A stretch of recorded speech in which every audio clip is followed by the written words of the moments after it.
شیطان بعض لوگوں کے ذہنوں میں یہ وسوسہ ڈالتا ہے کہ میں تو دین کے قریب ہو رہا ہوں، اللہ کے قریب ہو رہا ہوں، اور مجھ پر آزمائشیں کیوں آ رہی ہیں؟ سنو سبحان اللہ، اللہ کے حبیب علیہ الصلوۃ والسلام کی کیا شان ہے۔ اعلیٰ حضرت ایسے ہی نہیں کہتے کہ میں نثار تیرے کلام پر، ملی یوں تو کس کو زبان نہیں، وہ سخن ہے جس میں سخن نہ ہو، وہ بیان ہے جس کا بیان نہیں۔ میرے آقا نے کم و بیش 1450 سال پہلے یہ مسئلہ سالو کر دیا۔ حضرت سیدنا سعد بن ابو وقاص رضی اللہ تعالیٰ عنہ فرماتے ہیں کہ میں نے عرض کی یا رسول اللہ صلی اللہ تعالیٰ علیہ وسلم، سب سے زیادہ مصیبتیں کن لوگوں پر؟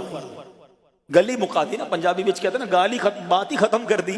حضور یہ بتائیں سب سے زیادہ مصیبتیں کن لوگوں پر آئیں؟ پیارے آقا نے فرمایا انبیاء پر۔ اللہ اکبر، اللہ کے سب سے قریب تو انبیاء ہیں نا، انبیاء پر، پھر ان لوگوں کے بعد جو لوگ بہتر ہیں، پھر ان کے بعد جو بہتر ہیں۔ سنو اب اگلا جملہ، بندے کو اپنی دینداری کے اعتبار سے مصیبت میں مبتلا کیا جاتا ہے۔ اگر وہ دین میں سخت ہوتا ہے اس کی آزمائش بھی سخت ہوتی ہے، اگر وہ دین میں کمزور ہوتا ہے تو اللہ عز و جل اس کی دینداری کے مطابق اسے آزماتا ہے۔ بندہ مصیبت میں مبتلا ہوتا رہتا ہے یہاں تک کہ اس کے دنیا میں ہی اس کے سارے گناہ بخش دیے جاتے ہیں۔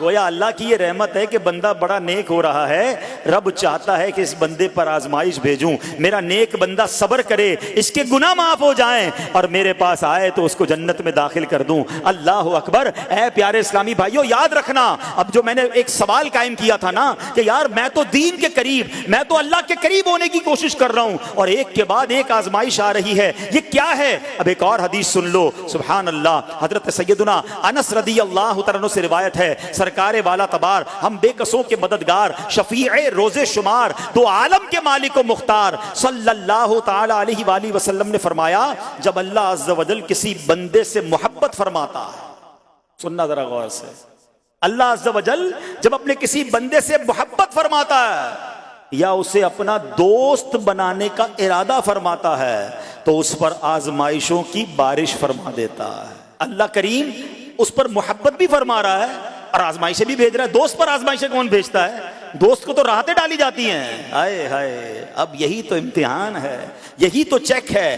سنو، نبی پاک فرماتے ہیں جب اللہ اس پر آزمائش بھیجتا ہے نا، وہ بندہ اپنے رب کو پکارتا ہے، اے میرے رب عز و جل، تو اللہ فرماتا ہے میرے بندے تو جو کچھ مجھ سے مانگے گا میں تجھے عطا فرماؤں گا، تو جلد ہی تجھے دے دوں گا اور اسے تیری آخرت کے لیے ذخیرہ کر دوں گا۔ سبحان اللہ۔ یعنی اللہ والوں کو آزمایا جاتا ہے، ان کے درجات بلند کیے جاتے ہیں، ان کے گناہ معاف کیے جاتے ہیں۔ تو اے میرے پیارے اسلامی بھائیوں، کبھی بھی یہ ذہن میں خیال مت لانا کہ یار میں دین میں قریب آ رہا ہوں، میری آزمائشیں بڑھ رہی ہیں۔ سمجھ لو امتحان شروع ہو گیا ہے، ٹیسٹ شروع ہو گیا ہے، اب اس ٹیسٹ میں مجھے کامیاب ہونا ہے اور اللہ کے مزید قریب جانا ہے۔ زندگی میں جو گناہ ہو گئے ہیں یہ میرے گناہوں کا انشاءاللہ کفارہ بن جائے گا، میرے درجات کی بلندی کا سبب بن جائے گا۔ اللہ سے عرض کرنا، اے مولا میں تیری رضا پر راضی، میں تیرے فیصلوں پر راضی، اب تک جو دیا تھا تو نے دیا تھا، یہ سب کچھ تیرا ہے، اے رب جب تو واپس لے گا میں اس پر راضی۔ جب یہ ثابت قدمی نصیب ہو گئی، پھر دیکھو غیب کے خزانوں سے